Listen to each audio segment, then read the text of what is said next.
तो श्रीमद् भागवत कहते हैं, जिस वक्त कथा श्रवण करने की इच्छा, कृष्ण बंदी बन जाते हैं, आकर विराजमान हो जाते हैं। એટલે હું ઘણી વાર કહેતો હોઉં કે જનતા જેને ઇલેક્ટ કરે એ સંસદમાં જઈને બેસે અને ભગવાન જેને સિલેક્ટ કરે એ સત્સંગમાં આવીને બેસે.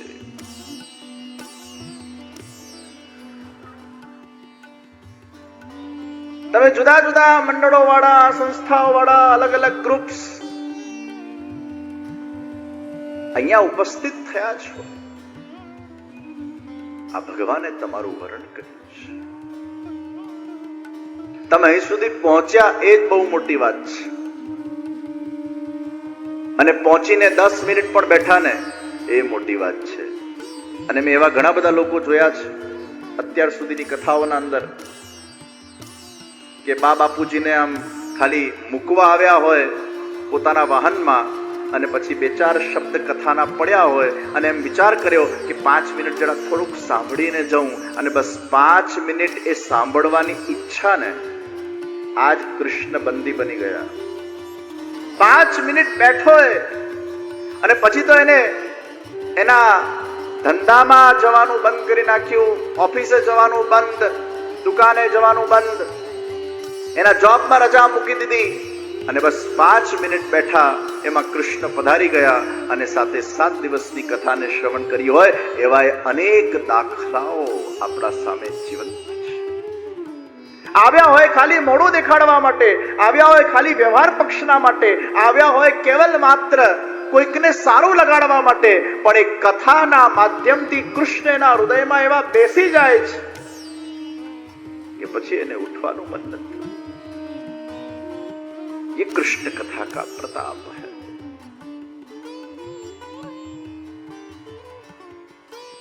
शुश्रुभिस्तत्क्षणात् उसी क्षण श्री कृष्ण आकर विराजमान हो जाते हैं.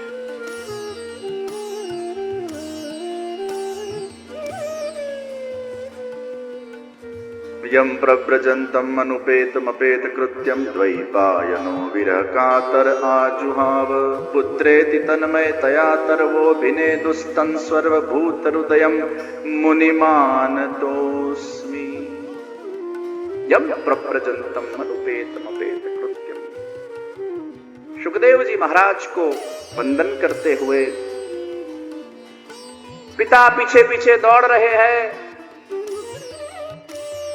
और जब पिता सुखदेव जी के पीछे पीछे दौड़ रहे हैं, क्योंकि परम वैरागी परम हंस सुखदेव जी जिनको माया ही लगी नहीं है,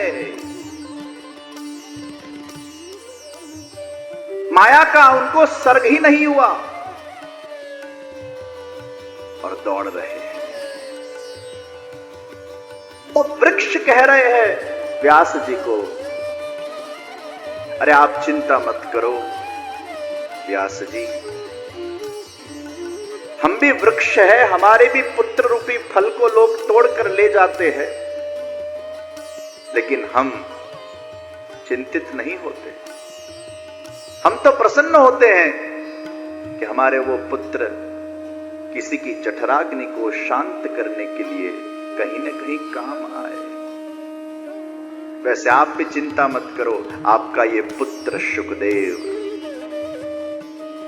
ज्ञान के माध्यम से अनेकों की मन में पैदा हुए संतापों को, ताप को, संशयों को दूर करने के लिए फलरूप होंगे. सुखदेव जी महाराज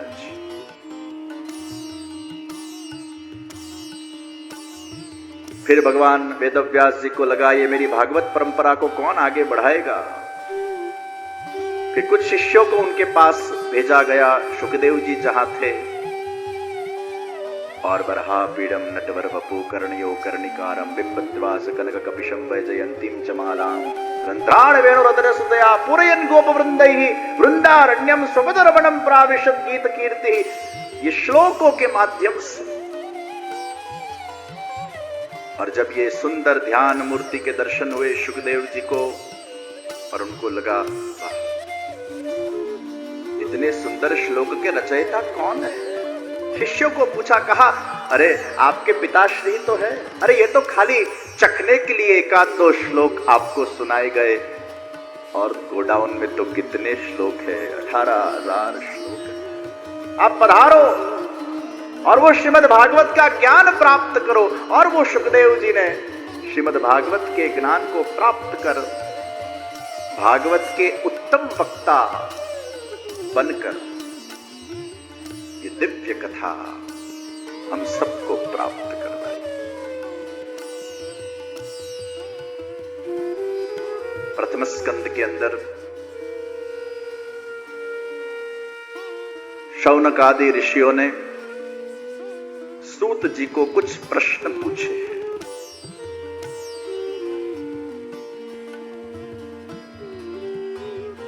पहलो प्रश्न, મનુષ્યનું કલ્યાણ શેમાં છે? ઘણીવાર આપણને પણ આ પ્રશ્ન થવો જોઈએ, મારું કલ્યાણ શેમાં છે? હું આ જગતમાં કેમ આવ્યો? શા માટે આવ્યો? मेरा लक्ष्य क्या है? ईश्वर ने क्या करने के लिए मुझे भेजा है? क्यों आया या क्यों आए? प्रश्न पूछो। मनुष्य देह की जो हमें प्राप्ति हुई है, ये अनमोल देह है, जिसके माध्यम से हम हमारा आत्म कल्याण कर सकते हैं।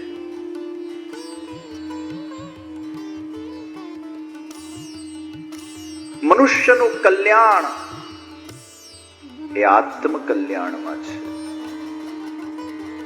તમને 70-80 વર્ષની ભગવાને જિંદગી આપી, અને એ જિંદગીને જો કેવલ ખાવા પીવા સુવા ભોગ અને મૈથુનના અંદર અગર આપણે વેડફી કાઢીએ અને કેવલ ને કેવલ માત્ર અર્થ સંપત્તિને પ્રાપ્ત કરવામાં જ આખું જીવન વ્યતીત થઈ જાય, અગર એ દેહના માધ્યમથી સત્કર્મ ન થયા હોય, ભગવત ભક્તિ ન થઈ હોય, અગર એ દેહના માધ્યમથી આપણે ભગવત સત્સંગના માધ્યમથી ભગવત ભક્તિના માધ્યમથી આપણો ઉદ્ધાર ન કરીએ, ઈશ્વરની કૃપા પ્રાપ્ત ન કરીએ, ઈશ્વરની પ્રસન્નતા પ્રાપ્ત ન કરીએ, તો આ જીવન નિષ્ફળ થયું કહેવાય।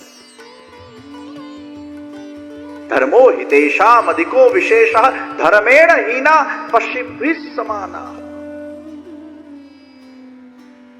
धर्मेण हीना पशुभिः समाना।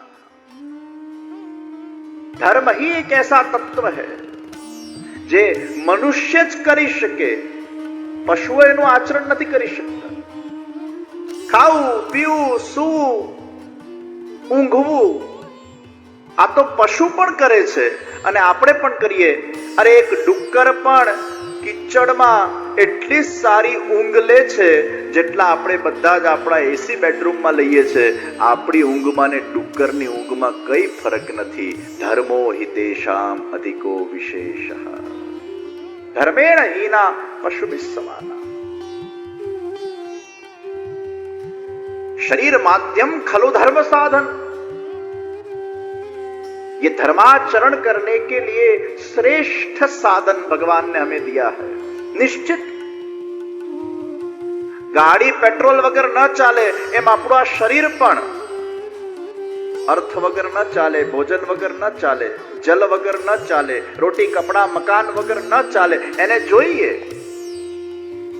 અને ગ્રસ્તાશ્રમના અંદર તમે હો તો પરિવારના પોષણની પણ જવાબદારી તમારા શિરે છે, અને પરિવારનું પોષણ કરવું એ પણ તમારું કર્તવ્ય છે। અર્થ વગર આ ગાડી ન ચાલી શકે। અર્થની આવશ્યકતા છે,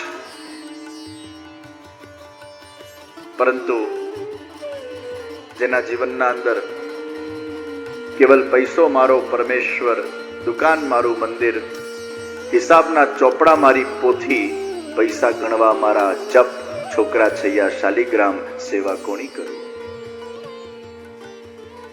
જેના જીવનમાં પૈસો જેનો પરમેશ્વર બની જાય છે, એને જપ કરવામાં રસ નથી, બસ કાઉન્ટિંગ એ જ એના જપ થઈ જાય છે।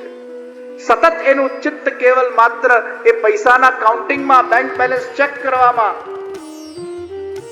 સતત એના જીવનમાં કેવલ માત્ર પૈસો પૈસો પૈસો ને પૈસો જ દેખાયા કરે અને પરમેશ્વરને એ ભૂલી જાય, એ સત્યથી એ દૂર થઈ જાય અને એમને એમ આખી જિંદગી એશો આરામમાં ભોગ વિલાસમાં કેવલ એક કાઢી નાખે. આ જીવનનો ફેરો વેસ્ટ થયો કહેવાય. પેટ્રોલ વગર ગાડી ન ચાલે, પણ તમારે ગાડીને એના ગંતવ્ય સુધી પહોંચાડવાનું છે. પેટ્રોલ પેટ્રોલ પેટ્રોલ પેટ્રોલના જપ નથી કરવાના. પૈસા વગર આ ગાડી ન ચાલે, પણ પૈસાના જપ નથી કરવાના. वो जीवन जीने का साधन है, वो साध्य नहीं है. साध्य वो पैसा है, साध्य साधन वो पैसा है, साध्य वो ईश्वर है. तो परम तत्व એ સાધ્ય છે, પૈસો એ સાધન છે. મનુષ્યનું કલ્યાણ આત્મ કલ્યાણમાં છે. અને એટલે જ પહેલા 25 વર્ષ એ વિદ્યાભ્યાસમાં જાય, બીજા 25 વર્ષ ગ્રહસ્થાશ્રમને ન્યાય આપો અને અંતિમ 25 વર્ષના અંદર આ શરીર દ્વારા આ આત્માનું કલ્યાણ કઈ રીતે થઈ શકે એના ઉપર વ્યક્તિએ વિચાર કરવાની જરૂર છે. પણ પહેલા 25 વર્ષના અંદર અગર ધર્મના સંસ્કાર હશે તો બીજા 25 વર્ષના અંદર એ ધર્મના સંસ્કારોથી તમે એ સંસ્કારને તમારા બાળકોમાં આપી શકશો અને ત્રીજા 25 વર્ષમાં તમે એ સંસ્કાર આપીને તમારા આત્મકલ્યાણની યાત્રા તરફ પણ આગળ વધી શકશો. આ રીતે 75 વર્ષની જે જિંદગી છે એનું એક પ્લાનિંગ થવું જોઈએ. દીપકની જ્યોત કલાકો પર્યંત ટકે, પણ સંસ્કારોની જ્યોત એ જીવન પર્યંત ટકે છે. માતા પિતાનું એ દાયિત્વ છે ને કર્તવ્ય છે કે બીજા 25 વર્ષના અંદર એ બાળકોને યોગ્ય ધર્મના સંસ્કારોથી સુસજ્જ બનાવે. પણ તમારામાં ધર્મ નહીં હોય તો બાળકોમાં ક્યાંથી આવશે? તમારામાં જ ભક્તિ નહીં હોય તો બાળકોમાં ક્યાંથી આવશે? તમે સત્સંગ ન કરતા હો, તમે માળા ન કરતા હો, તમે અગર પ્રભુની સેવા ન કરતા હો તો એ છોકરાઓમાં સંસ્કાર ક્યાંથી આવશે? કારણ કે છોકરાઓ તમે જે કરશો એવું કરશે. એ લોકોના સૌથી પહેલા આદર્શ એમના માતા પિતા હોય છે. તમે યોગ્ય રીતે ધર્માચરણ કરતા હશો તો એ સંસ્કાર છોકરાઓમાં પડશે જ.